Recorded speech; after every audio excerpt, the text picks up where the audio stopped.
in listen-only mode. Today's Getting to Zero webinar, From Policy to Practice. I'm Ralph Danola. I'm New Buildings Institute's CEO, and I have with me today Darren Port from Northeast Energy Efficiency Partnerships, Alex Ballard from the Massachusetts Department of Energy Resources, Dan Burgoyne from the State of California's Department of General Services, Cody Taylor, who's with US DOE, and Roger Grant from the National Institute of Building Sciences. And I'm just thrilled to have such a great panel for this discussion about getting Zini buildings from policy to practice. So before we begin, I have a couple of housekeeping things to share. First, you are all muted as participants, so we can't hear you. This helps to keep the background noise down and allows everyone else to hear better. You'll see a dashboard on the right side of your screen, and you'll be able to enter questions into the chat window or the question pane if you are having difficulty either seeing slides or hearing the speakers. So please use that if you're having technical difficulty.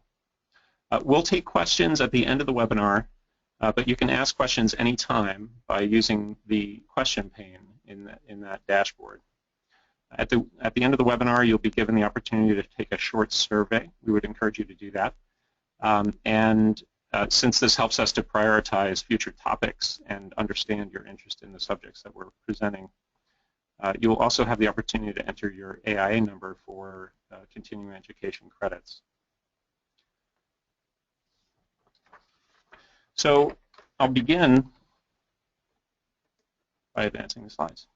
Okay. So I also would love to thank our sponsors. Our sponsors make all of this possible. So we're grateful for their generous support and welcome the opportunity to have additional sponsors to support these efforts. So New Buildings Institute is a nonprofit. We've been operating for over 18 years, and we are dedicated to advancing commercial building energy efficiency.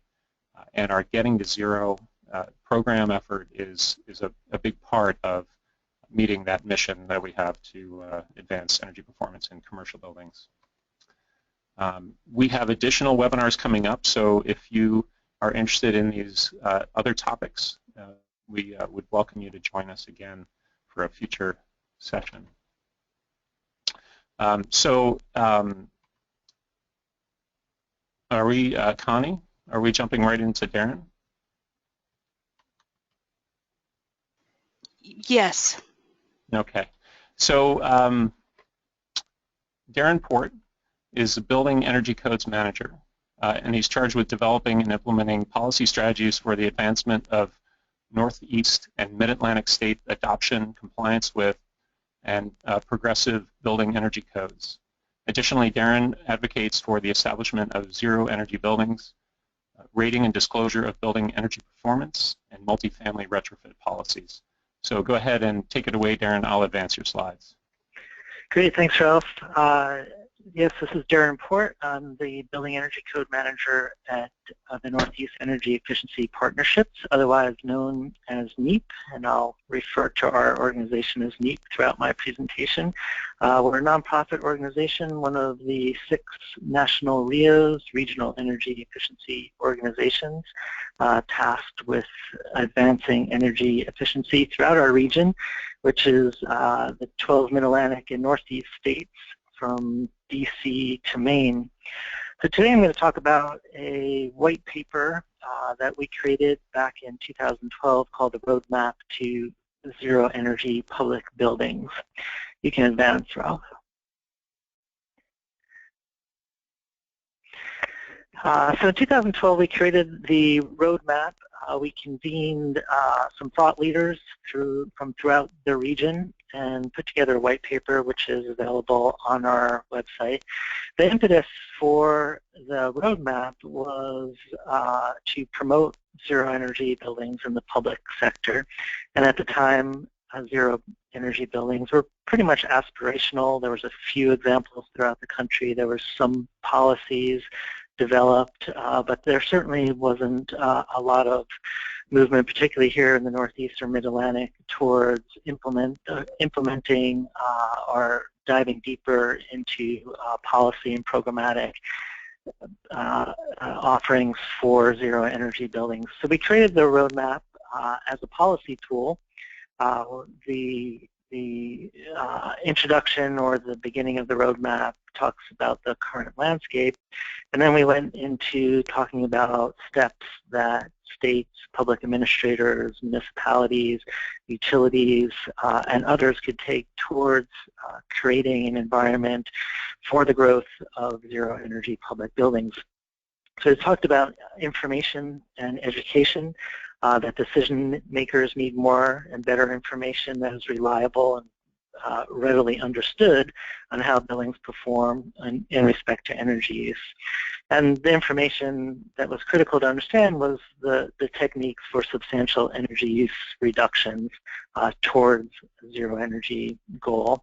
And of course, we needed to know the actual energy performance of buildings so we can generate and implement programs and initiatives such as ratings and disclosure programs towards the goal of zero energy. The next was to talk about building codes and advancing building energy codes towards zero, and this is now a national goal of both ASHRAE and ICC to move the codes to zero energy by 2030, and that's in line with Architecture 2030's goals and other national goals to get to that zero energy in codes by 2030. Next, we addressed financing, providing direct financial motivation to consumers, to builders, designers, to take a look at zero energy buildings and to put them into practice. And then probably the most important, or one of the most important, was utility regulation. So ratepayer-funded energy efficiency programs were critical to helping public buildings overcome the financial and informational barriers to zero energy buildings. So the paper, the roadmap, gave insight to ratepayer-funded programs for state regulators, energy offices, how they can work to create rate mechanisms that fully decouple cost recovery from volumetric sales, remove barriers to net metering, to promote greater use of on-site renewable energy, and to provide performance incentives to utilities that effectively help their customers reduce consumption. So that was sort of the interim steps that we had, and then we went into the critical next steps, and this is where we recommended to all of the states in our region, the 12 Mid-Atlantic and Northeast states, to develop a plan to follow these 5 steps. And the 5 steps were to create a high-performance campaign, so put together public information directed towards public administrators, contractors, designers, architects, anyone involved in the field of the built environment to understand the goals of reaching zero energy buildings. The second step was to promote the continued development of exemplary buildings, so show examples and point to examples of buildings that performed to zero energy and met other goals as well, such as green building goals. The third step is to prioritize measurement and public reporting of energy performance. So this is asset ratings and benchmarking is what we spoke about here in step 3, and encouraged states and municipalities to look at benchmarking of their public buildings as well as private buildings. And then the fourth step was to encourage states to consider stretch codes, and so to go beyond the minimum energy codes that they would adopt. And we have seen some success in our region, in Vermont, in Massachusetts, Rhode Island have all created stretch codes. And then encourage states to create revolving loan funds or similar funding mechanisms to encourage the development of zero energy buildings. So that was the original report back in 2012. And Ralph, you can go to the next slide, please. And in the interim years, we've met with varied success throughout the region. We're very proud to say that we've seen many states, cities, and a couple of counties implement benchmarking programs. So on the state level, New York, Connecticut, Rhode Island, and Delaware all put in place benchmarking requirements or asset rating requirements for public buildings. Cities such as Boston, Cambridge, Philly, DC, and New York City have all implemented benchmarking. And on the county level, Montgomery County in Maryland. We also have two communities, both here in the Northeast, zero energy communities. So Montpelier, Vermont, and Cambridge, Massachusetts both have goals of becoming zero energy communities. Montpelier is looking to be one of the first state capitals in the country to be a zero energy state capital. So they're looking at achieving this goal by 2030 at the latest. We've heard some discussions of actually accelerating that goal to before 2030.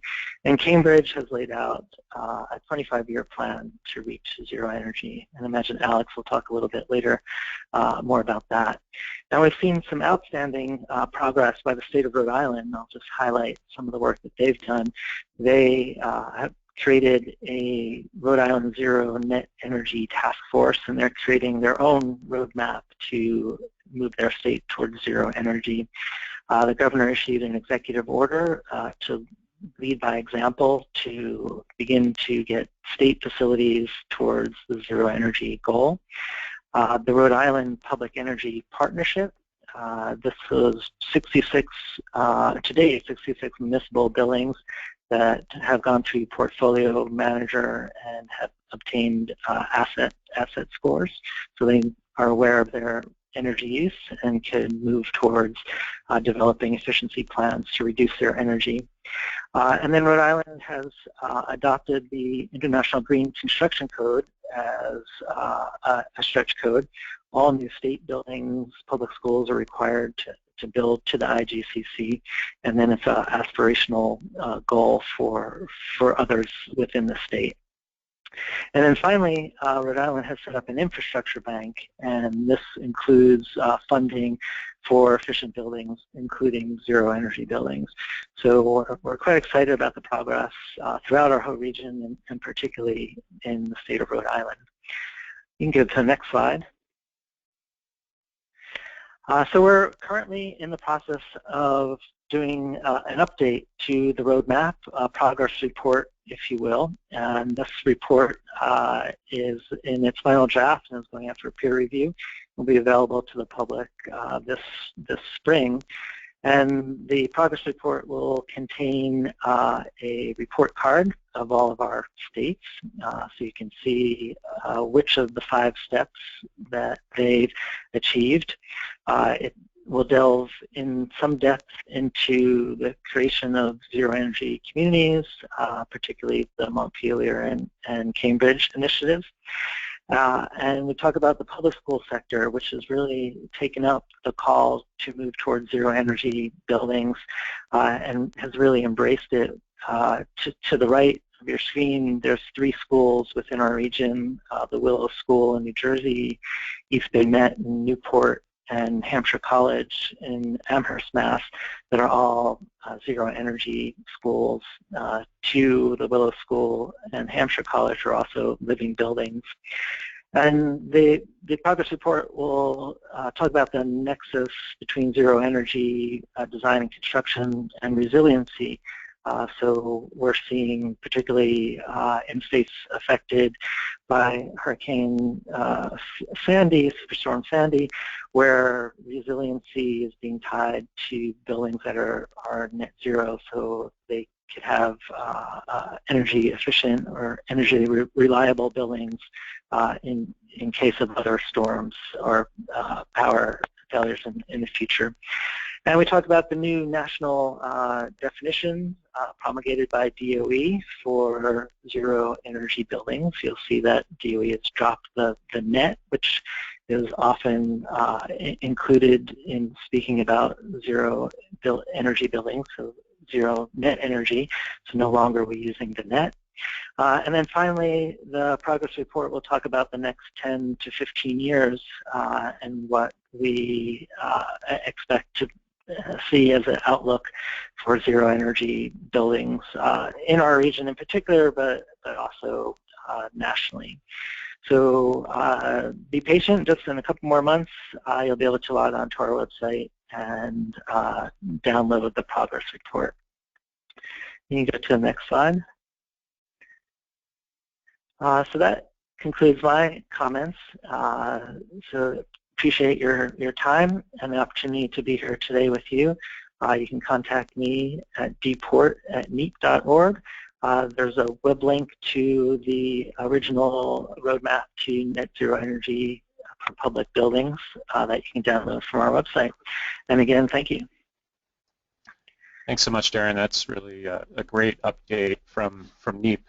I just have a quick question. In terms of your kind of five strategies, and the first one, I think, this Path to High Performance Buildings campaign, I think, is interesting to me. I mean, I think those, there's kind of 4 areas of focus about information, education, codes, finance, and utility regulation make sense in terms of moving both the policy and the market forward. But this first strategy is, it appears, to be, the recommendation to make kind of a broad public branded campaign, maybe to the AEC community and maybe the consumer market. Is that something that's actually funded and moving forward, or are you seeing this starting to take hold? We are actually. So, these 5 steps were directed towards the states as steps for them to take to promote zero energy buildings. And the information campaign, what we felt was needed was to convey a consistent message to the broadest possible audience, to building professionals and the public at large, to the impetus and the imperative for zero energy buildings. So we're beginning to see that in some states, in some cities more than others, of course. But I think now also that we have a consistent definition from DOE as to what a zero energy building is, I think that'll make this public information campaign potential even greater. So now there'll be that sort of consistency that we, that consistent message that we hope to get out in 2012, I think will be easier to achieve now. Okay, great. Okay, thank you. Yep. So we'll look forward to maybe some more questions for you after we get through the rest of our panel here. Yep, absolutely. Thanks. Okay. Thanks, Darren. So next up we have Alex Pollard. Alex is the Energy Efficiency Commercial Programs Manager at Massachusetts Department of Energy Resources, or DOER. In his position, he's responsible for Massachusetts Pathways to Zero program and works with the Massachusetts Energy Efficiency Program administrators and stakeholders to plan and implement a nation-leading energy efficiency program. So thank you, Alex, again for being on the webinar, and we look forward to your remarks. Thank you, Ralph. Can you guys hear me okay? All right. Yeah. So if you go to the next slide. So I'm Alex Pollard, as Ralph said. I'm going to talk about 3 things in this theme of from policy to practice. First, I'm going to talk about Massachusetts nation-leading energy efficiency programs, and then talk about a number of policies that we have in place and programs that DOER has undertaken to get towards zero net energy and also to support energy efficiency, and then talk a bit about some of the things that we're doing for zero net energy building market stimulus. So next slide, please. So the first part here is, I don't know if I've ever said this before, but Massachusetts has been ranked #1 by ACEEE for the last 5 years for our energy efficiency programs and policies. So that's something that we're very proud of. And going forward, we do our energy efficiency plans in 3-year cycles. So about 2 weeks ago, the 2016 to 2018 energy efficiency plans were approved. And again, we're looking to continue this leadership, and Massachusetts has the most aggressive energy efficiency goals in the U.S. So as savings as a percent of retail sales, our electric savings will be 2.93% of sales, and gas will be 1.24% of sales. And through these programs, we're looking to realize $8 billion in benefits over the next 3 years.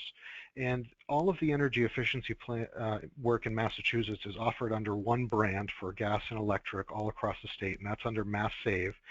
And also energy efficiency is a very significant part of the employment in Massachusetts. There are 69,000 jobs in energy efficiency, and it's been growing. Next slide, please. So in terms of Zero Net Energy, in 2008, Massachusetts convened a Zero Net Energy Task Force, and this included over 70 members of architects, engineers, developers, owners, and they came together with 3 goals. The first was broad marketability of ZNEVs by 2020 and universal adoption of Zero Net Energy buildings for new construction by 2030. Then looking at a more stringent standard for state-owned construction, and then to have the first state-owned Zero Net Energy building by 2010. So this group, was a task force. It put forth this report called Getting to Zero, and then this group has lived on as a Zero Net Energy Advisory Council that DOER convenes a few times a year to talk about matters related to zero energy buildings. And so this report made 44 recommendations to meet these 3 goals that fell into 4 general categories, and I'm going to go through each one of those. So next slide.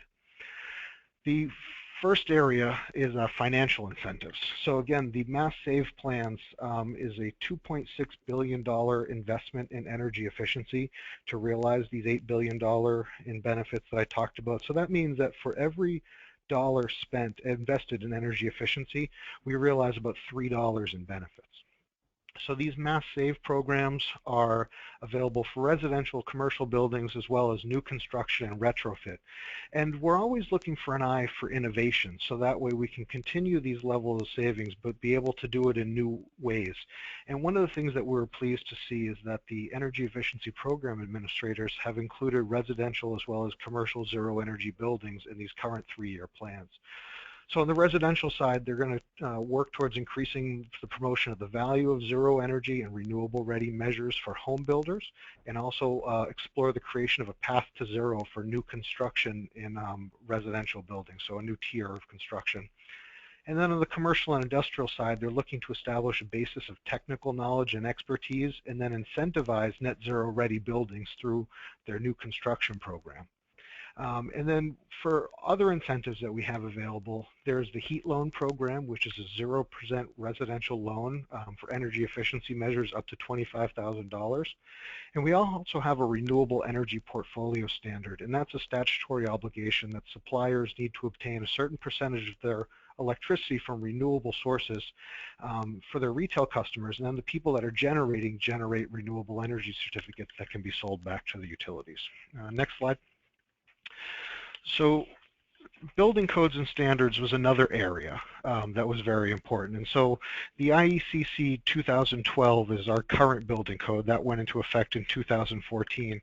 And by statute, Massachusetts updates to a new national model code every 3 years. So we're currently looking at IECC 2015, and that's out for public comment, and we're also planning on adopting ASHRAE 2013.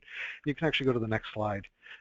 We also, and Darren mentioned stretch codes, and this is something that we're very proud about, is that we have a stretch code in Massachusetts. It's a performance-based code, and it has been voluntarily adopted by 161 of the 351 cities and towns in Massachusetts. And from this slide, you can see that these towns are all across Massachusetts that have adopted the stretch code. Next slide, please. And then 2 more areas of recommendations was benchmarking. So there's 2 projects that DOER has undertaken, one in the commercial space and one in the residential space. In the commercial space, we've undertaken a building asset rating program, and the goal there was to identify cost-effective, scalable methods to assess commercial buildings and systems, a way to do sort of an ASHRAE level 2 audit in a more streamlined way. And we've also looked, at an asset rating for commercial buildings, so that way we could compare the assets in commercial buildings independent of tenancy. And that work, we're going to be putting out the final report of that soon in 2016. We also undertook a residential program called the Home MPG, like miles per gallon, where 3,800 scorecards were given out to residential customers, and that's an example of the scorecard on the screen. And 43% of the folks that received scorecards in that program ended up doing energy efficiency work, so it was a really powerful tool. And then the fourth area of policy recommendation was education and workforce development, and we've got a number of things like building code training for code compliance officials, workforce training programs through the Massachusetts Clean Energy Center, and then the utilities also provide building operator certification. So these are a number of policies and recommendations towards getting to zero net energy and also supporting energy efficiency. But we want to talk about what are the things that are being done on a state level. So if you can go to the next slide. This is a picture of the Department of Fisheries and Wildlife headquarters, and this is a state-owned building. And there were two recommendations that also were part of that charter of the task force, was to have a more stringent standard for state-owned construction. So the Commonwealth of Massachusetts owns 80 million square feet of buildings, and all new construction is required to meet a LEED Plus standard, is what we call it. And that is a higher standard for the energy use in those buildings. And so the other requirement as part of that task force was to find a plan to make the first state-owned zero energy building by 2010. And I'm pleased to say that this Department of Fisheries and Wildlife headquarters is the second zero energy building in Massachusetts that is owned by the Commonwealth of Massachusetts. So this is a 45,000 square foot new construction that opened in 2014. It's got nearly 300 kilowatts of PV on it. It has very tight building envelope, a lot of daylighting, ground source heat pumps, and at construction the EUI of this building was expected to be about 23 kBTUs per square foot, so about 50% better than a code compliant building. So this building has been in operation for just over a year, and last year it made it 95% of the way towards zero energy. And as you might know, we had a very rough winter last year with a lot of snow, so I'm sure with not as much snow on the panels, they'll be able to get the rest of the way. If you can go on to the next slide. So these are some of the things that we've been doing on the state side in terms of leading by example and showing that zero energy buildings are feasible. But we also want to make sure that the marketplace understands that zero energy buildings are feasible. And one of the things that we've done towards that end is we have the Pathways to Zero program. And this is a $3.5 million program with two parts. The first part is $3 million in grants. And so these are grants for projects to do zero energy feasibility studies, as well as integrated design, and then also construction. And so these grants were available for single family, multifamily, as well as commercial and institutional buildings. And then the other part of this program was a $500,000 around public awareness campaigns, workforce development, and trying to standardize best practices related to zero energy buildings. You can go to the next slide. And we awarded 25 projects under this program. And again, we're really pleased to see that there was a variety of projects here, residential projects, commercial projects, and then all across the state. So we had a number of feasibility studies, some integrated design, and then a lot of construction projects for people that were looking to build single family, multifamily, and then some commercial and institutional projects all across Massachusetts, north, south, east, and west. And then you can go on to the next slide. So this program has been going on for a little over a year now, and so we have some of the early results from it. And we've had a number of feasibility studies get completed. So there were 3 state-owned science and technology buildings that undertook zero energy building feasibility studies, as well as a multifamily development, and another state-owned building looked particularly at one building, but they were also testing out a technology that might be highly replicable across the state. And we found with these feasibility studies that all of the buildings that moved forward were, building more efficient buildings, and they, being able to do these zero energy feasibility studies made more efficient buildings, and influenced the design of how these buildings will move going forward. We also had one integrated design project that is finished up, and that was a food co-op, a nonprofit, that is looking at a retrofit. And so with the integrated design funds, they were able to look at a number of zero energy building strategies that they'll be able to implement over time as part of their retrofit. And then with the construction grants, the picture on here is a picture of the first building that has been completed as part of the construction part of this. And that was a 2-unit housing project that was completed in the fall of last year, and then we're anticipating a number of residential and commercial industrial projects to be completed in 2016. So just a couple more slides, so you can go on to the next one. And one of these projects is the Technology and Learning Center at Bristol Community College. This is a student lab facility that will have an EUI around 50, and it's really an impressive building from an efficiency standpoint. Lab buildings typically have very high energy usage, so they've done a lot to reduce the energy usage in this building, coupled with a very large parking lot-based PV array. And so this building will be completed later this year. And then next one is Pioneer Valley Habitat for Humanity is another one. This is a 2-unit development, and they're actually doing their dedication ceremony on Sunday. So they're going to be finishing up this project very soon. And this was an all-volunteer workforce, a lot of donated materials, and this was a really wonderful project that we were very pleased to be a part of. And then just on to my last slide, Ralph. So this is my contact information. So I went through some of our energy efficiency policies, a number of things that we've done that support energy efficiency as well as zero energy buildings, things that Massachusetts has been doing with state-owned buildings to lead by example, and then as well as some information about how we're trying to stimulate the zero energy building sector and the private sector as well. So this is my contact information. Unfortunately, I'm going to have to run after this presentation. So if anybody has questions, feel free to reach out to me and I'd be pleased to answer them. Thank you.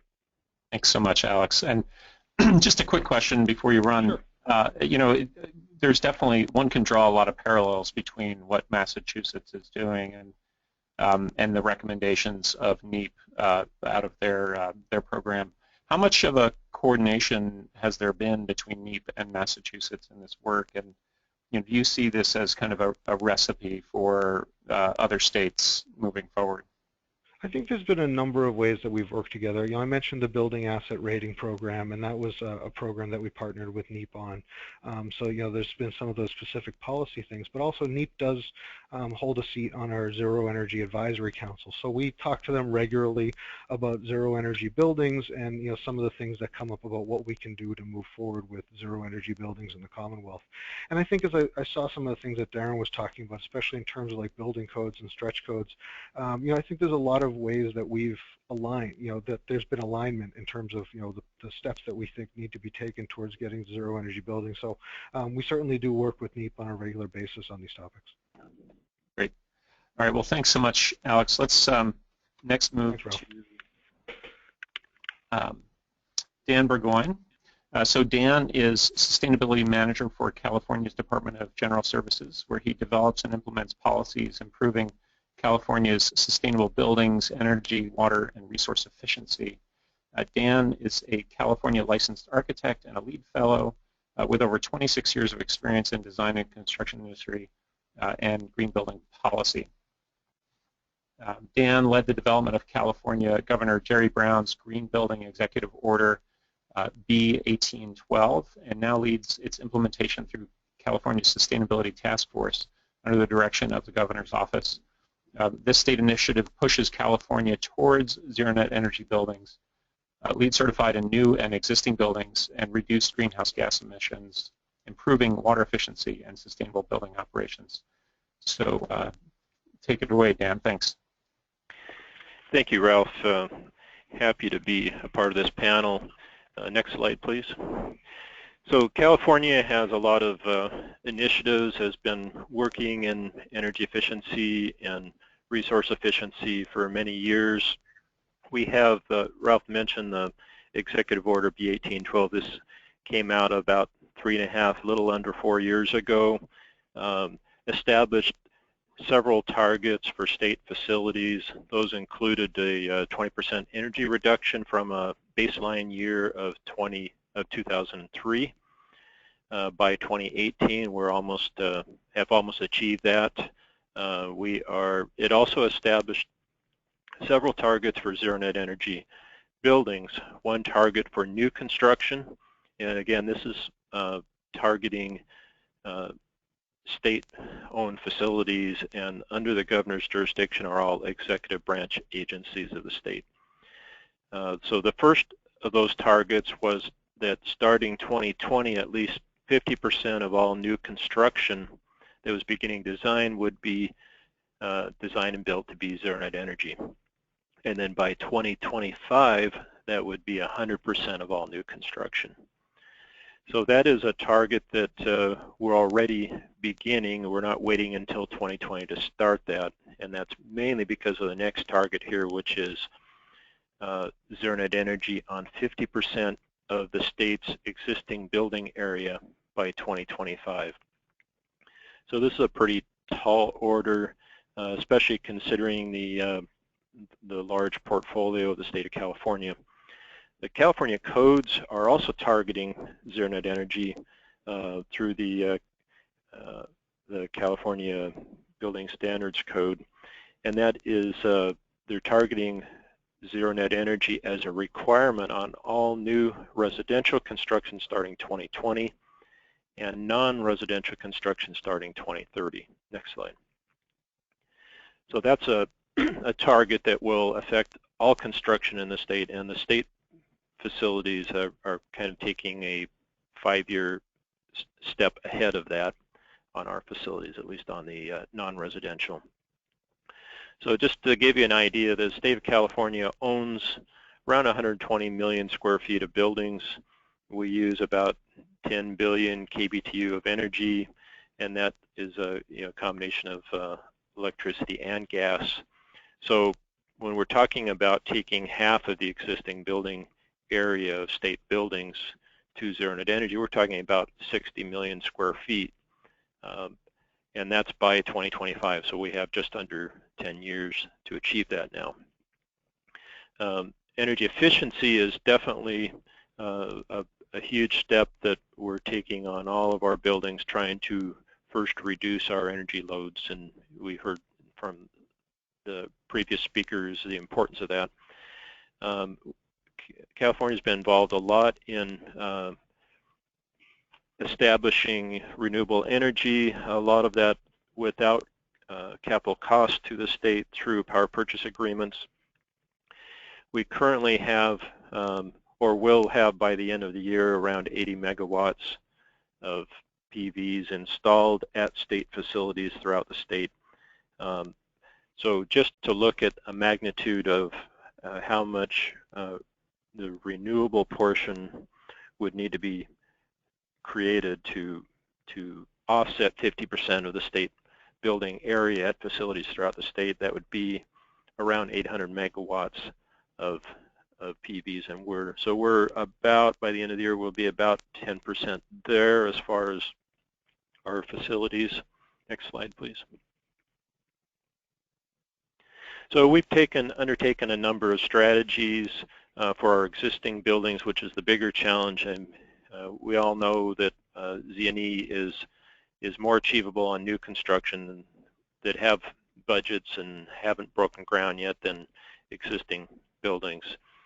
So efficiency is definitely, and without having budgets on existing buildings, we are relying a lot on ESCOs and other alternative financing mechanisms, looking at improving or increasing daylight, utilizing the thermal mass in the building when we can, looking to improve what we can. A lot of times these existing buildings, we won't have the luxury of vacating the building, so we're talking about taking occupied state buildings with state employees inside and public, and during operation or after hours of operation, doing improvements to some of the systems. Reducing plug loads, this is something we can do and are undertaking through through policies on energy efficiency, efficient equipment and systems, upgrading other energy systems. A lot of these can be done through our ESCO or other financing programs. Next slide. Evaluating if, the roof or the site. In some cases, it may make more sense to do ground-mounted if there's enough real estate available, easier to maintain and access. Or if there's enough life in the roof, we can put it on the roof, or other site issues. We're also installing wind generation at some sites.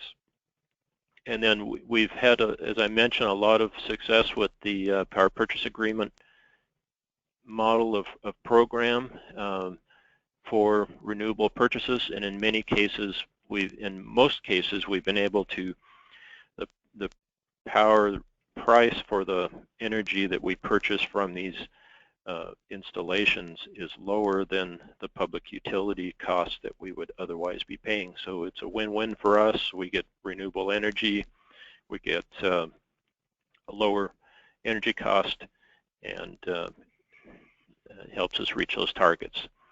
If our sites do not have enough, if on-site renewable is not feasible for a site, we have a lot of sites that are in urban downtown areas, may not have parking lots, maybe multiple stories without adequate roof space, then we are looking to off-site renewables at other facilities as a potential, using some of the alternative Z&E definitions to take in our either campus or portfolio definitions of Z&E.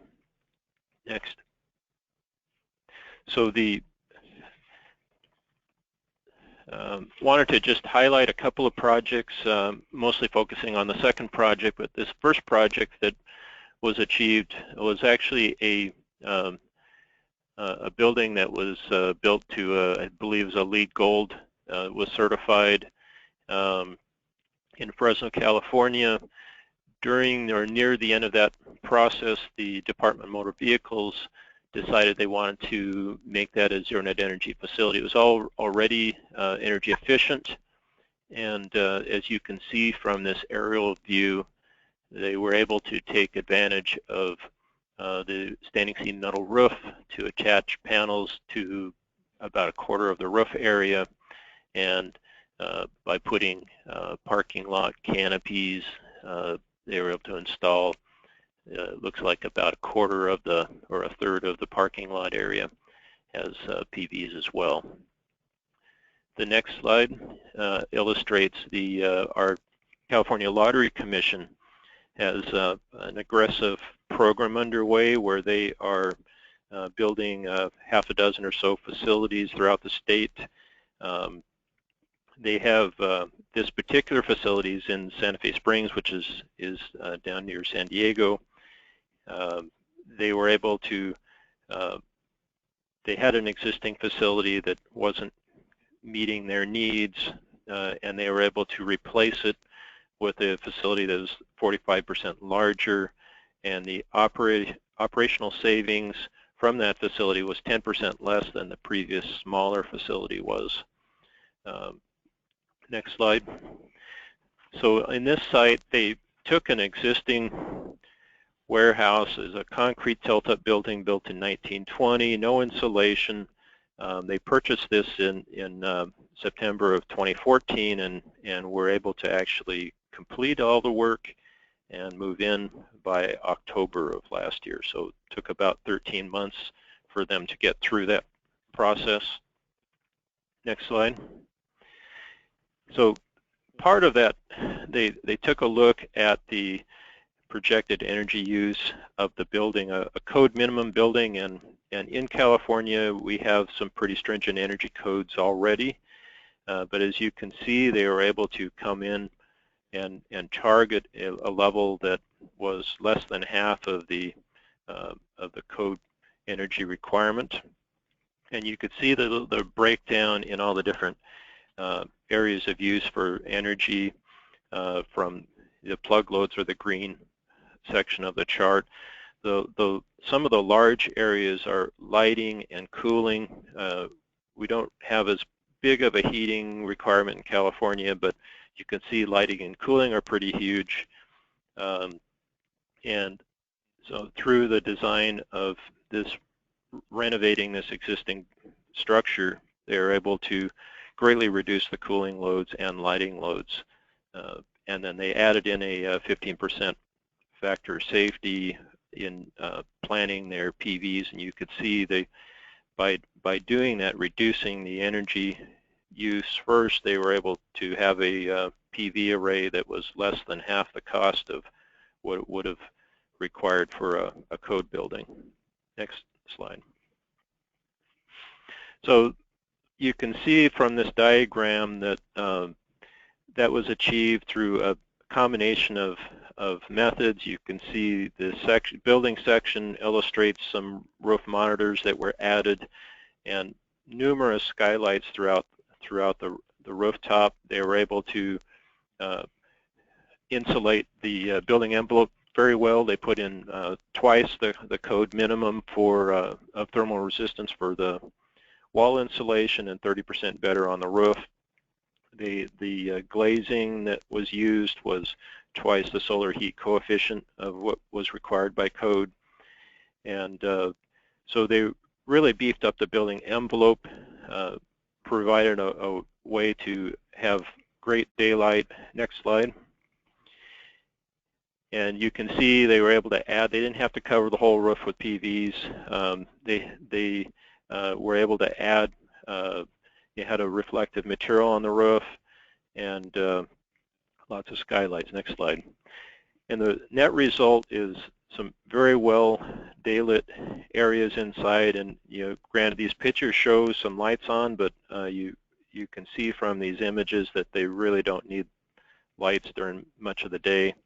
The next slide also shows some interior shots showing some of the lighting in that facility. And then the next slide is my last slide.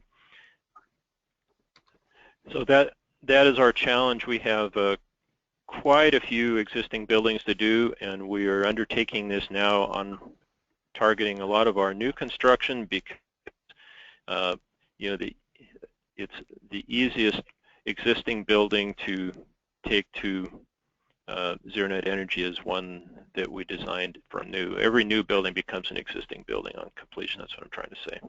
So it's much easier to design that into a new project than to try and tackle it later.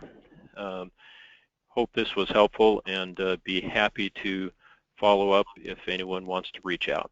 Thank you. Thanks so much, Dan. And we did get a number of questions for you, so we'll save those toward the end. And so it seems to me like your 8 steps that you have talked about existing buildings, that part of that effort is this first step of evaluating the opportunity and prioritizing. Are you doing that with audits, or how are you approaching your prioritization of measures? So that's a good question. We've had ongoing evaluations of our facilities for a number of years now as we're trying to meet energy reduction targets. So a lot of those have been identified through the efforts by the different state agencies to cut their energy use, through assistance from the utilities, through in some cases retrocommissioning efforts have identified opportunities for efficiency improvements. Great. Okay. So we'll hold your other questions, and I would maybe point out that photographers like to turn the lights on in buildings. Maybe we need to direct them better when we're trying to shoot these Zini buildings. All right. So thanks so much, Dan. So next we have Roger Grant, and he's a program director at the National Institute of Building Sciences, where he manages the Integrated Resilient Design Program and High Performance Buildings Council, and supports the Building Seismic Safety Council. He's focused on developing and delivering informational products and services to support design, construction, and management of the built environment for more than 30 years. Roger has experience in cost planning, estimating and analysis, specifications practice, building information modeling, and project and business management, and holds a certification in construction document management from the Construction Specifications Institute. So take it away, Roger. Thank you, Ralph, and thanks for that introduction. I forgot I'd done all those things. Anyway, the most important thing I want to talk about today is work I've done with the High Performance Building Council at the National Institute of Building Sciences in support of the Department of Energy's Building Technologies Office and Better Buildings Program. The Institute is a nonprofit that was created by the Congress to help the government and the agencies and to bring the public and private sector together to advance building safety, security, and operational performance. And we actually formed the High Performance Building Council as under a project for the Department of Energy to define what it meant to have a high performance building. And so this work to identify zero energy buildings fit in nicely with that, with the mission of the High Performance Building Council, and we worked with many of its members during the process. Next slide, please. So the idea was, when we began talking with the Department of Energy, is that there was a lot of good work already existing and that had been done by a number of organizations, by states that we've heard some about already today, and by other nonprofits that were focused on defining zero energy or net zero energy or zero net energy. We chose zero energy, but really they all mean the same thing fundamentally. We wanted to try to build on all those things, have a look at them and see where the commonalities and the differences were, and formulate a definition for zero energy buildings that could be used across the country, and that would help the private sector, where we were seeing increasing interest and activity, to be able to go out and have buildings designed and procured and be able to measure whether they were getting the results, and also to help government entities to do procurement programs and identify and measure results. So we really, that was really the underlying goal, was to help advance the continued evolution and deployment of zero energy buildings. And really it was a good role for the government, for a government agency to pursue, and for our organization to pursue, to bring together all of these different entities. Next slide, please. So the fundamental concept of zero energy, is pretty straightforward. It's over the course of some time period, the other on-site renewable energy produced or generated would be less than or equivalent to the energy consumed by a building. And fundamental to that is the goal of reducing consumption and applying and utilizing renewable energy in any different form it might take. Next slide, please. But the idea we were trying to work through was that when you started to look at what had already been done, there were a number of different variations, wrinkles, nuances to how you actually identified zero energy. Some identifications of zero energy might be based on site energy, which is looking just at the energy used and generated on site.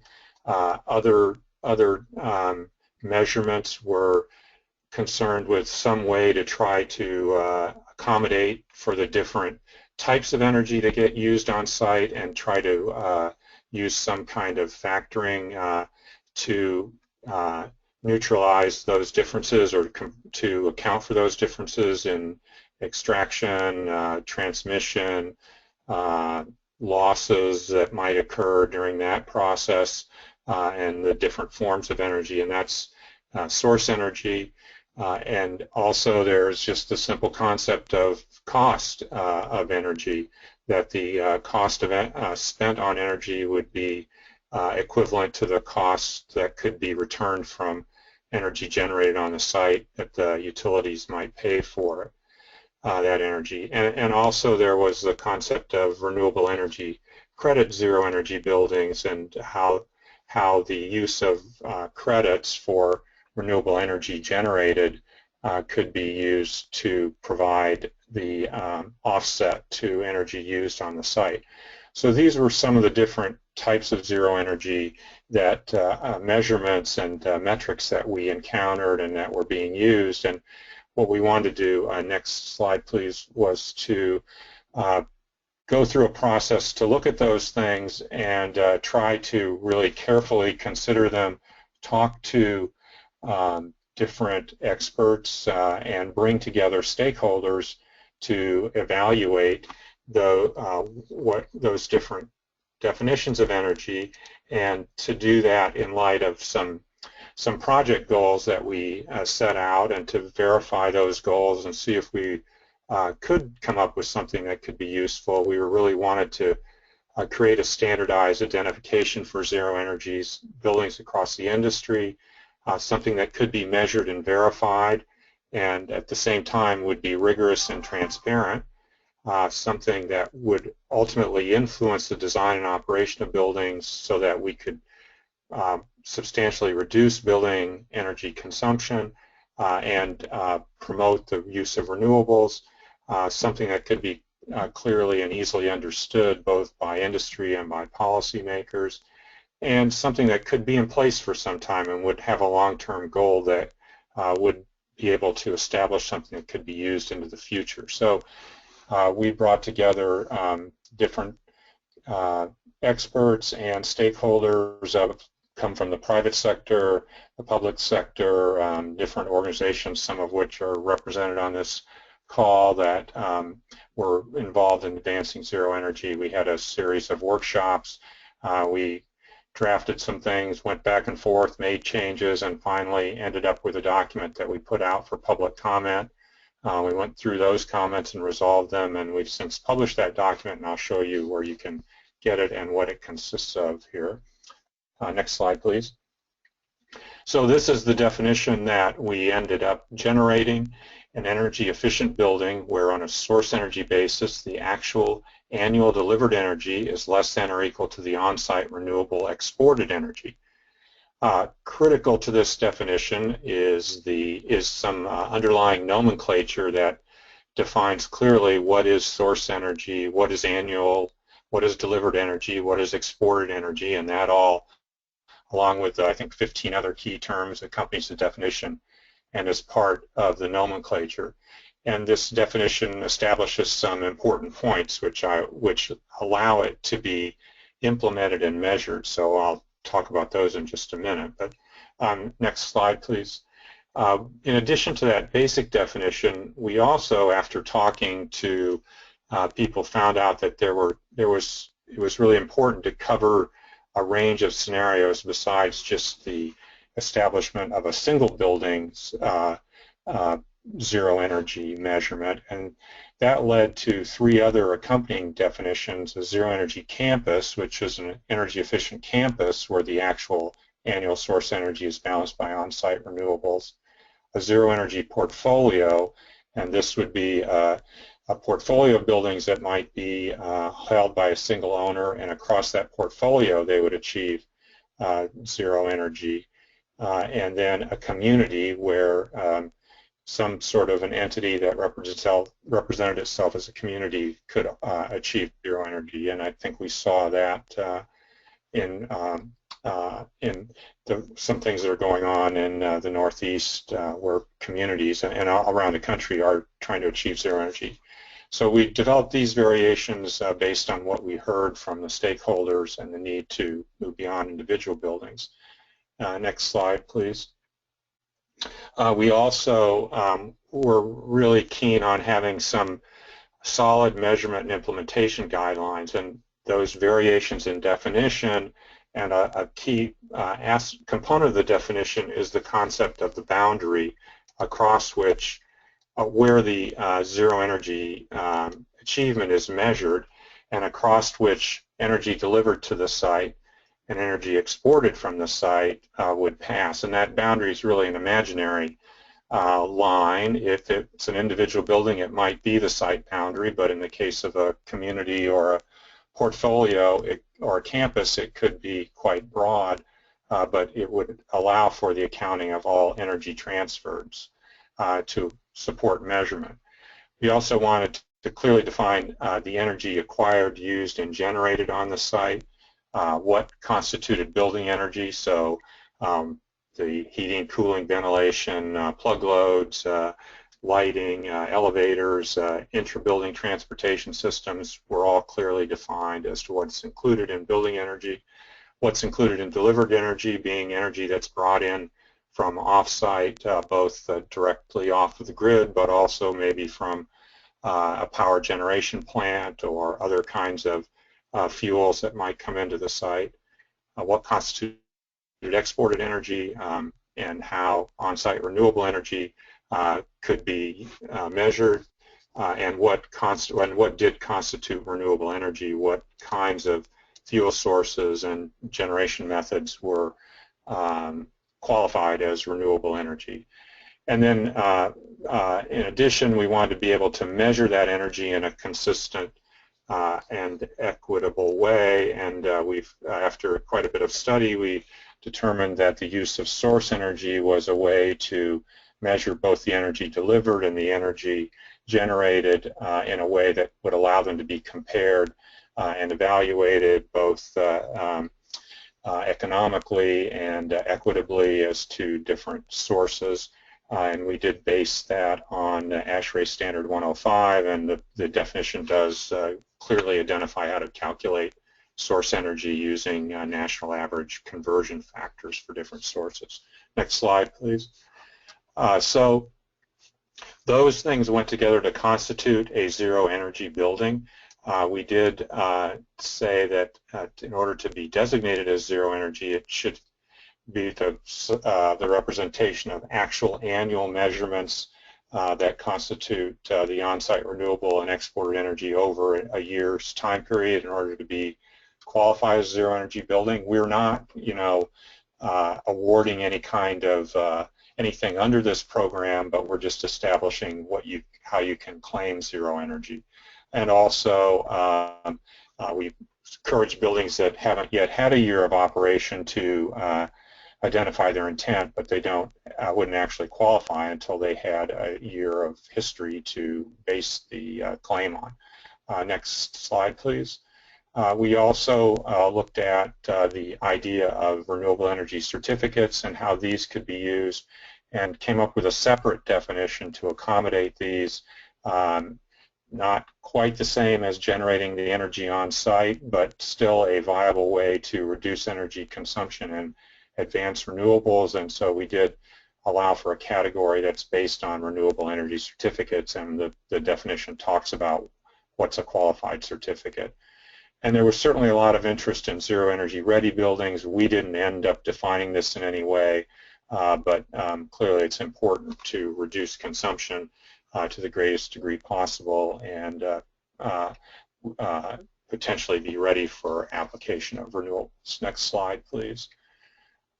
You can get the report from the DOE website. The URL there is the most straightforward way to get it, but if you go to energy.gov and go to the Office of Energy Efficiency and Renewable Energy, you can certainly find and download the report there.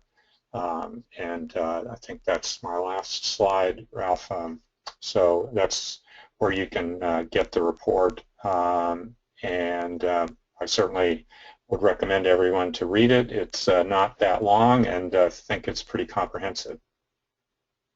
Great, thanks so much, Roger. Really appreciate you going through the whole kind of methodology of developing the report and the definitions. There was a question that came up. Are you aware of any states that have actually just adopted the DOE definition as it stands? I am not. I can't say as I'm aware, of any state that's explicitly adopted it. Maybe Cody can answer that question. I should say that Cody is going to probably talk a little bit more about how this is being deployed and what the Department of Energy sees as the advantages to having this in place and how it's helping. So. Sure. Great. Okay. Well, we'll then on that cue next move to Cody. So sorry, and we will have these slides available for folks after the session. So next we have Cody Taylor. He's the team lead in the Commercial Buildings Integration Group in DOE's Building Technology Office. He leads the team's market transformation portfolio, helping markets to more effectively deliver energy efficiency. This includes initiatives to accelerate the market for zero energy buildings, improve data interoperability in buildings sector, and prepare the American workforce to deliver efficient buildings, and more readily incorporate energy performance information into real estate finance, investment, construction, and leasing decisions. Welcome, Cody. All right, thank you, Ralph. Hello, everybody. Good afternoon or good morning, as your case may be. I appreciate getting the time to talk with you today and look forward to a little bit of robust discussion later. We can move on to the next slide, Ralph. So just a little reminder about who we are. I don't need to tell you who the Department of Energy is, but within DOE, the Commercial Buildings Integration team that I work on is really about accelerating the use of cost-effective energy efficiency measures and about helping the market to more effectively invest in energy efficiency as a whole. So we do things like supporting technology demonstration. You can see an example here of an outdoor lighting upgrade. We support technology tool development. So an example would be the BuildingSync data standard for more readily exchanging data between computer systems about building energy audits. And we develop technical guidance. So an example is purchasing specifications around specific types of technology upgrades. We're also located within the larger Building Technologies Office, and that's the home of a lot of DOE's R&D efforts around building energy efficiency technologies. So you're probably familiar with that as well. Hopefully, your favorite DOE office if you are here on this call thinking about zero energy buildings. So let's move on to the next slide. We'll talk a little bit about zero energy buildings themselves. So creating a zero energy building really only takes 2 steps, right? Very simple. Make it a super efficient building and then offset the remaining energy use with some renewable energy. Sounds very simple, but obviously it's not that easy. I recognize that this actually takes a lot of in-depth technical expertise, a lot of concerted project management effort, and good, careful operation once a building exists. As Dan mentioned earlier, I think every new building immediately becomes an existing building, and that's when they have to actually perform. So although we can draw it in a simple diagram, executing it takes a lot of hard work from a lot of smart people, and that's what we're here to support. On to the next slide, please. You heard from Roger a little bit about the zero energy buildings definition. I know he's already gone through this a little bit, and I just wanted to use this as a place to remind everyone that at DOE we are really serious about zero energy buildings. You heard from a couple states who have strong goals at the state level around zero energy buildings, both for new construction and for existing buildings.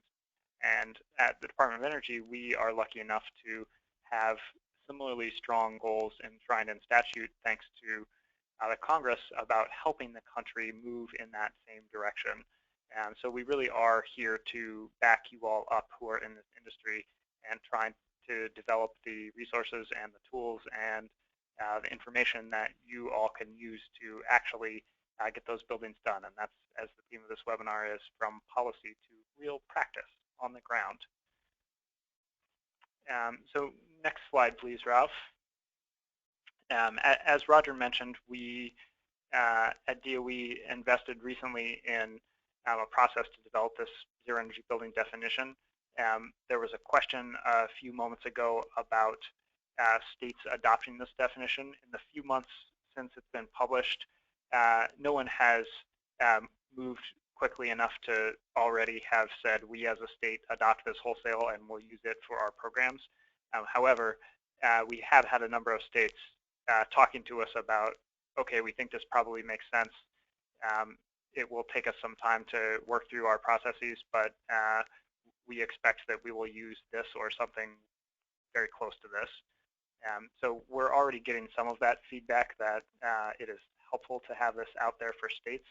And as I think you heard Roger mentioned a little bit, the motivator behind DOE investing taxpayer dollars in doing this was some of what we heard from various folks in industry, not just states, but also folks from the design community and elsewhere, including building owners who would often say, all right, we made a corporate decision that we were all in on doing a zero energy building for our next construction project, and I was the project manager for it, and the first thing my boss asked is you know, what does that mean exactly? And I realized that when I looked around, I couldn't find one answer to the question. And so we had to make up our own answer to the question. And because we kept hearing that at DOE, we realized that it was worth investing nationally in developing something that could be a baseline, a reasonable approach for anyone at the corporate level, at the state level, et cetera, to use on their next building project if zero energy is indeed a goal for them. So let's move on to the next slide, talk a little bit about that in context. So obviously, zero energy buildings are not something that anyone just wakes up and says, all right, we're doing this on our project and there are no other considerations. This is going to be a zero energy building and forget about everything else. Every decision that someone is making about that has a lot of other considerations, various pressures, resources that are available, and other strategies that they may be thinking about that are affecting a decision about whether to do zero energy building design, construction, and operation, and how to do all of those things. And each of these exerts different kinds of pressure on that process. On to the next slide, please. So we'll talk a little bit about some of these barriers to zero energy buildings. As you can see, I am zooming back out a little bit, back to the policy discussion where our call began today. And these are the kinds of things that are what slows down investment in the zero energy buildings market. So you have all kinds of risks and fears and uncertainty that are totally reasonable things for any individual project owner, project manager, design team to be worried about. They are real. Things like new technology risk, definitely a real risk that with something that the team is less used to, or a product that has been on the market for less time, there may be a concern that it is not going to perform, or that it will take more time to get it properly installed in commission, or things like that. You see lots of other real risks on this page, and these are the kinds of things that policymakers at the state level, at the local level, and elsewhere actually can address. They have the levers to say, all right, let's think about picking each of these off and how we can make these less of an issue so that the market can take off more readily on its own. Next slide, please, and we'll talk a little bit about some of how we address these. So as you can see, there are, I've summarized those barriers I just mentioned on the left, and there are a variety of policy or program approaches that can map to these and actually make some headway there. Obviously, it's not simple. This looks like a lot of spaghetti in the middle. There are lots of policies and programs that can address more than one barrier, or barriers that need multi-pronged approaches to really address effectively. And that's okay. It's not a simple market, and it is not going to have totally simple solutions. They are going to require multiple efforts. And you heard about some of these options from folks earlier in the day, and we heard about, for example, Massachusetts Pathways to Zero program as an example of some of the financial incentives that you can create at the early end of the market. We heard about, in the California example, some of the state buildings that are leading by example to help, in essence, create design teams in their state and draw attention to design teams in their state who have the have the wherewithal, the ability, and the track record to deliver very high-performing and zero-energy buildings. You can see many of the other examples here, whether those be clear direction for future energy codes that help architecture, engineering, construction communities to know that this is the direction that codes are headed for minimum performance in a not-so-distant future, and therefore it is worth their effort to get better and better at delivering very efficient buildings. You can see utility rate structures as something that are a continuing challenge, but also one that states have a substantial hand in. How do renewables play on the customer side? How does energy storage play? How do time-varying rates come into the picture over the near term?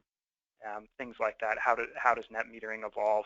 Those are all questions that are going to make a substantial difference to someone who is considering not just building a very high efficiency building, but having one that is potentially a zero energy building.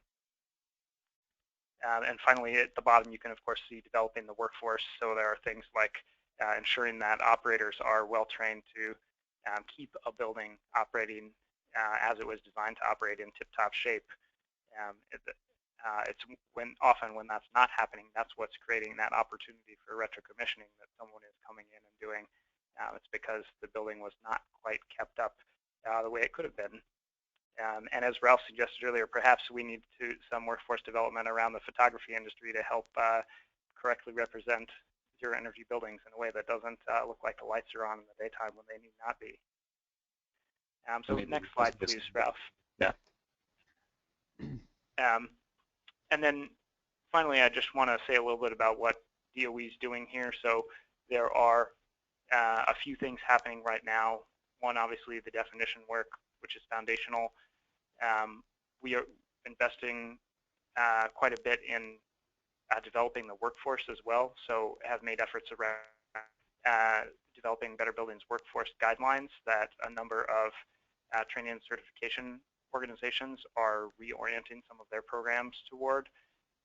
We've invested quite a bit in improving access to data about building energy performance through our Energy Data Accelerator. And of course, we publish a lot of technical guidance in the form of things like design guides, things like guidance around incorporating energy performance into acquisition of new buildings.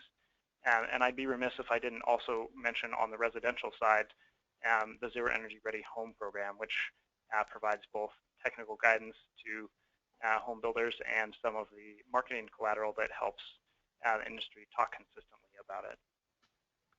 So with that, we can move to the last slide, and I'll wrap up. Just to summarize again, DOE is here to support activity in this area, and we really see states making some substantial moves at the policy level. We are going to be doing more work in the school sector in particular around zero energy buildings. We've been conducting a feasibility study for zero energy schools across the US. Things look very promising. And as we are really looking to accelerate the market for zero energy buildings, we'll be focusing on what DOE can do well in providing these kinds of resources, but we can't do it alone. We're creating the resources and infrastructure for you all to use in delivering the buildings. So please do join us in doing that. With that, I'll turn it back over to Ralph. Thanks, Cody. Yeah, and I appreciate you suggesting, and sorry, we're going to pause the slides for a second, but just to share that, yes, I totally agree with you that there's a difference between simple and easy. So, and I think it is pretty straightforward, and I think that's what's so compelling about these buildings, but they are not yet easy. And I appreciate you mapping basically the barriers and the potential solutions. So, given our time for the rest of the webinar, I'm just going to advance through some of the slides that I want to present, because I just want to make a couple of key points here. Connie, I'm not controlling the slides right now, so maybe you can make me presenter on this, and we can go from there. Can you give it a try again, Ralph? Sure, yeah. Click your mouse once So and then go ahead and, there you go. okay. So I'm not sure that's what's being shown on the webinar though. Okay. Maybe we'll just move right into the Q&A, and because I do think that there's a lot of good questions here, and I did want to make people aware that we have a call for speakers, and we're hoping that people will come and join us at the Getting to Zero National Forum, which is coming up in October in Denver, Colorado, and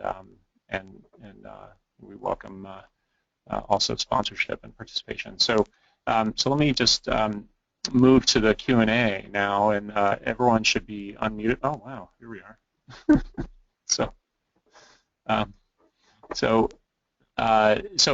let's move to the Q&A session, and I have some great questions here. So let's see, Roger and or Cody, I'd say.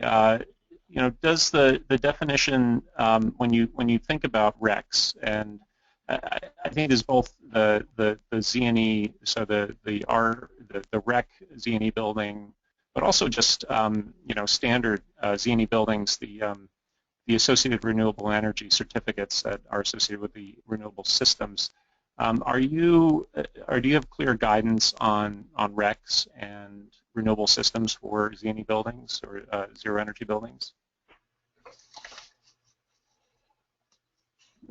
I would say I think that we felt there was probably more work to do in that area. We tried to establish just what they are in the definition document, and that they needed to be held or owned by the organization that was claiming their use. Mm-hmm. Beyond that, I think there could be maybe more done to clearly identify certificates and how they are awarded, managed, owned, but I may also let Cody add to that if he has some additional insight, experience on that point, or maybe you, sure, Ralph. I think that's right, Roger. This is Cody at DOE, and that you know, the definition itself, we really focused on definitions. So that may sound tautological, but the purpose was only to think about what the meaning is of the term zero energy building, or something like a REC-based zero energy building. And anyone who was going to make specific claims about that, or be part of a program that was certifying people as REC-based zero energy buildings or anything like that, obviously needs to go into a lot more detail on their own about what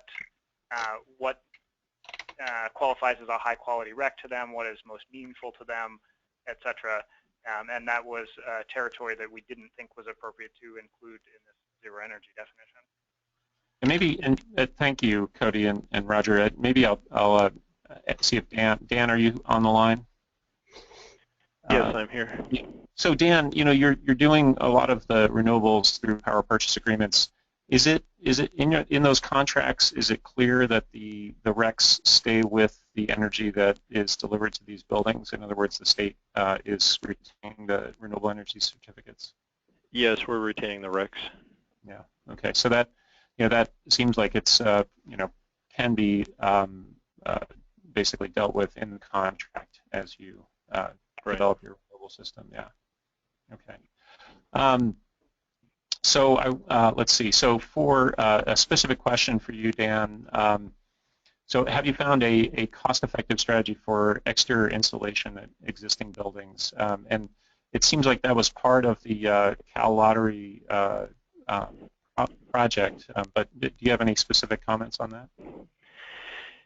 You know, in the case of this lottery facility, since it was a warehouse being turned into a kind of a combination office warehouse, you know, and it was a major renovation, they had the luxury to do a lot of building envelope improvements. Normally, and on a building envelope improvements may not be some of the most cost-effective energy efficiency measures. But in this case, it made sense, and I think they're looking to a similar model for some of their additional facilities that are coming up.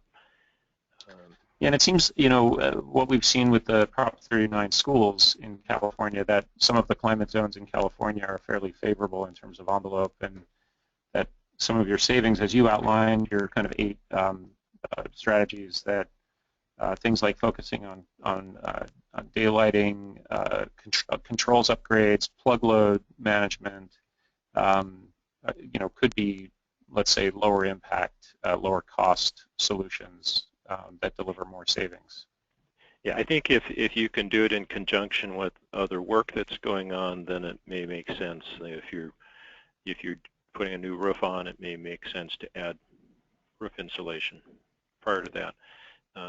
But just to increase insulation when you don't already have the finishes involved could be more costly. Yeah. Yeah, so maybe in a major renovation scenario, or if there's a seismic upgrade going on or something like that. Right. Yeah. So another question, I would open this up to any of the panelists. So can you talk about, trying to achieve and measure actual Z&E performance in these buildings? And I know Alex is off the call, but he talked about, getting 90% of the way or 80% of the way there. How do you actually measure performance, and then what do you do to correct those shortfalls when you're not actually achieving Z&E? Any one of you want to weigh in on that? Well, this is Dan. I can tell you our intent. When we have, the 2 examples that I shared with you are both relatively new examples, and they're still in their verification phase. But our intent, and we have also through policy established a requirement for monitoring-based commissioning so that we can track energy use and fine-tune the operations of the systems in the buildings. So that's one method that we're looking at, and we do, all of our state facilities report all of their energy use into the Energy Star Portfolio Manager. So we have a portfolio account there with all state facilities, our members, and contribute to that. Yeah, great. And then a question for Roger and or Cody. Why couldn't the national standard or the DOE standard definition for zero energy buildings include both a site definition and a source definition? In other words, one for policymakers and one for building owners or the design community? Sure, this is Cody, and we got to the place we did in part because one definition for the design community and policymakers appeared to be in everyone's interest, and the source-based definition appeared to be the most technically appropriate as the group evaluated the various options, and is well accessible, as you can see in the definition, well accessible to the design community. I think it's perhaps a little bit less familiar, but it's actually relatively easy to use at the end of the day with some simple multipliers, and also probably underlies some of the tools that you might already be familiar with, even if you don't think about source energy every day. Things like the Energy Star Portfolio Manager tools. Great. Okay. Anyone else want to weigh in on this discussion about site versus source and the definition as it stands now?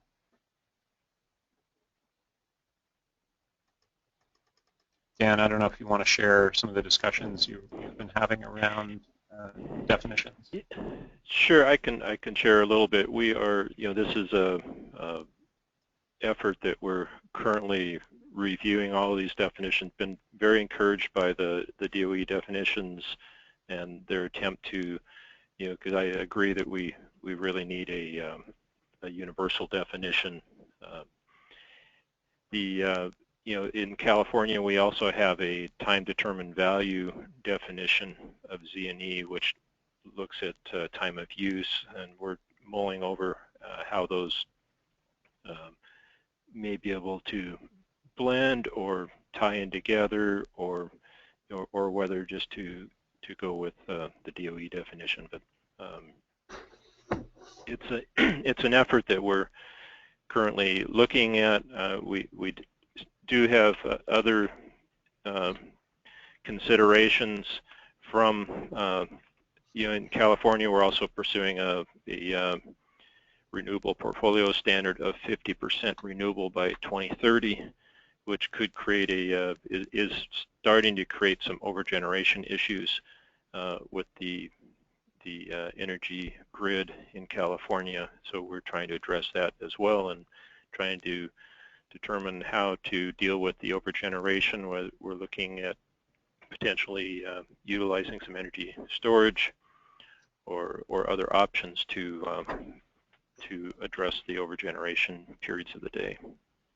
Yeah, and I think that from NBI's perspective, that the design community and building owners can really play an important role in making these buildings really influence the load shape, right, for the utilities and what's happening on the grid. And so this seems like maybe the next stage of our focus. So I want to close the session. We've reached the end of our time, and I just want to thank all of you, the panelists, for such a wonderful presentation. Seeing all of the both development of policies and strategies, the mapping of how to get to zero with states, and defining the definition of Z&E for DOE and as a national definition, and I think articulating what are the barriers that we have today in the industry, and mapping those to solutions is really quite helpful. So thank you all so much for your joining us on the panel. I want to remind people that there will be a survey, and we encourage you to take that survey, and please provide as much detail as you can. I also will let you know that shortly after this webinar, we'll have the slide deck posted, and we'll have a recorded webinar session. And again, thank you for such a great panel, all of you, for your contributions, and we'll look forward to hopefully having you on a future panel, and hopefully see everyone at the Getting to Zero National Forum. And thank you all for participating in the webinar.